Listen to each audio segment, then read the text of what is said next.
नमस्कार बच्चों, ये फाइनल सेमेस्टर 5 हिंदी का खंड 6 में प्रयोगवाद। जैसा कि हम पहले छायावाद और प्रगतिवाद पढ़ चुके हैं, अब है प्रयोगवाद। प्रयोगवाद का आरंभ 1943 से हुआ था, पहला तार सप्तक से। इसके प्रवर्तक कौन है? सच्चिदानंद हीरानंद वात्स्यन अज्ञे ने प्रयोगवाद शुरू किया था। इसमें नए नए उपमान, प्रतीक, बिंबों का प्रयोग करके कविता में विशेषताएं डाली थी। इसी कारण ये प्रयोगवाद प्रसिद्ध हुआ है। इसकी पहले हम प्रयोगवाद का संक्षिप्त परिचय पढ़ेंगे, क्या है, कब से बना है, और इसकी फिर प्रवृत्तियां करेंगे। ये कई बार आया है क्वेश्चन, ये बहुत ही जरूरी है। प्रयोगवाद का स्वरूप का विश्लेषण करते हुए इसकी विशेषताओं पर प्रकाश डालिए। जैसा कि पहले हमने प्रगतिवादी कविता अपनी असंख्य विशेषताओं और सामाजिक चेतना के बावजूद अल्पकाल तक ही जीवित रही थी। प्रगतिवाद का समय कितना था? 1936 से 1943 तक। 1943 से प्रयोगवाद शुरू हो गया, यानी थोड़े जीवन तक रही वे। उनने ये कवि संकीर्ण धरातल, संकीर्ण माने छोटा धरातल, और राजनीतिक दृष्टिकोण को ही प्राथमिकता देते रहे। कलागत मूल्यों की उपेक्षा करी। जो साहित्य में क्या होता है, कला होती है, कलागत भाषा शैली होती है, उनकी उपेक्षा कर दी उन्होंने। और सिर्फ राजनीति लोग अपने गद्दी पाने के लिए उन्होंने चलाया था। तो कुछ कवि उनके साथ मिलकर प्रगतिवादी कविता लिखने लग गए थे, परंतु जल्दी ही कवियों का मन मुड़ गया था। उन्होंने नया वाद शुरू किया, प्रयोगवाद आरंभ किया। कलागत मूल्यों की अपेक्षा की गई थी प्रगतिवाद में, इसलिए प्रयोगवाद का जन्म हुआ। फलस्वरूप प्रयोगवादी काव्यधारा का जन्म हुआ। प्रयोगवाद सन 1943 ईस्वी में प्रकाशित तार सप्तक हुआ था। तार सप्तक से ही प्रयोगवाद का जन्म हुआ है। इसमें 7 कवि थे। तार सप्तक, इसके संपादक कविवर अज्ञ थे, जिसका पूरा नाम सच्चिदानंद हीरानंद वात्स्यन अज्ञ है। इन्हीं को प्रयोगवादी काव्यधारा का प्रवर्तक कहा जाता है। जैसे 1 नंबर का क्वेश्चन बन जाता है, प्रयोगवादी काव्यधारा के प्रवर्तक कौन है, तो इसका क्या नाम आएगा? सच्चिदानंद हीरानंद वात्स्यन अज्ञ है। अन्य कवियों में जो तार सप्तक में थे, तार सप्तक में 7 कवि कौन है, एक प्रश्न ये भी बन सकता है। पहला गजानन माधव मुक्तिबोध, क्या है? गजानन माधव मुक्तिबोध। दूसरा नेमी चंद्र जैन। तीसरा है भारत भूषण अग्रवाल, प्रभाकर माचवे, रामविलास शर्मा, गिरजा कुमार माथुर। ये 7 कवि हैं और अज्ञ हैं। ये 7 कवि हैं जिनके नाम से ये तार सप्तक कहा जाता है। तार सप्तक के कौन कौन से कवि हैं?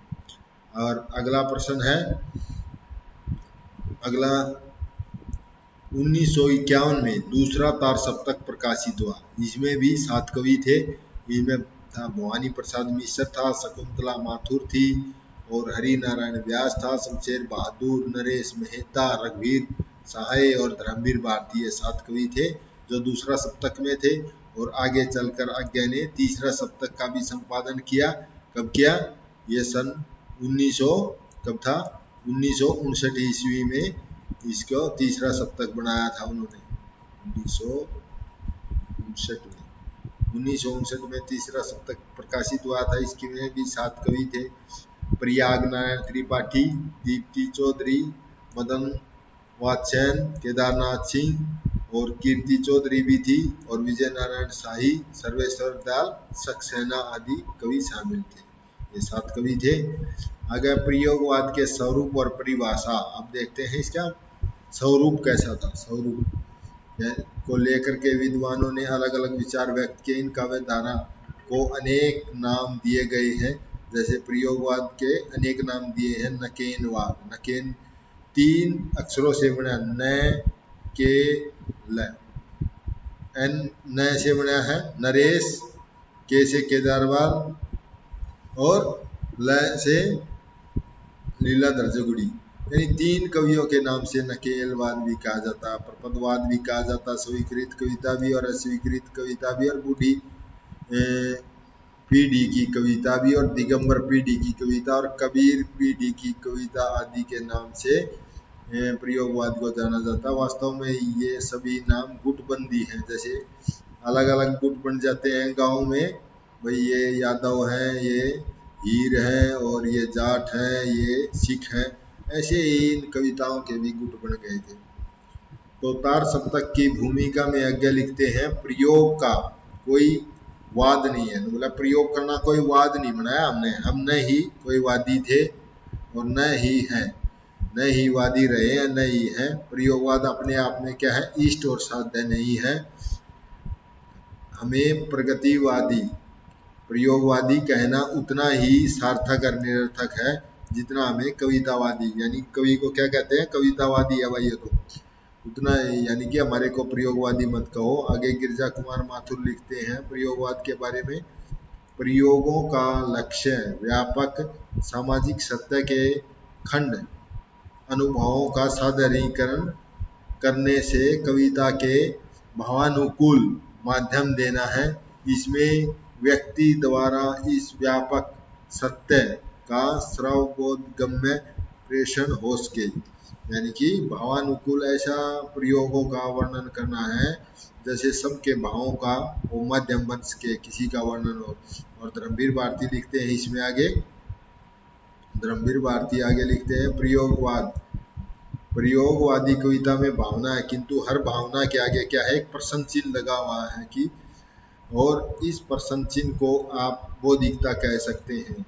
तो अब हमने ये प्रगतिवाद पढ़ा है, प्रगतिवाद क्या है ये 5 नंबर का भी आ सकता है, और प्रगतिवाद और इसकी विशेषताएं हम अगली वीडियो में देखना, प्रगतिवाद की विशेषताएं क्या क्या है।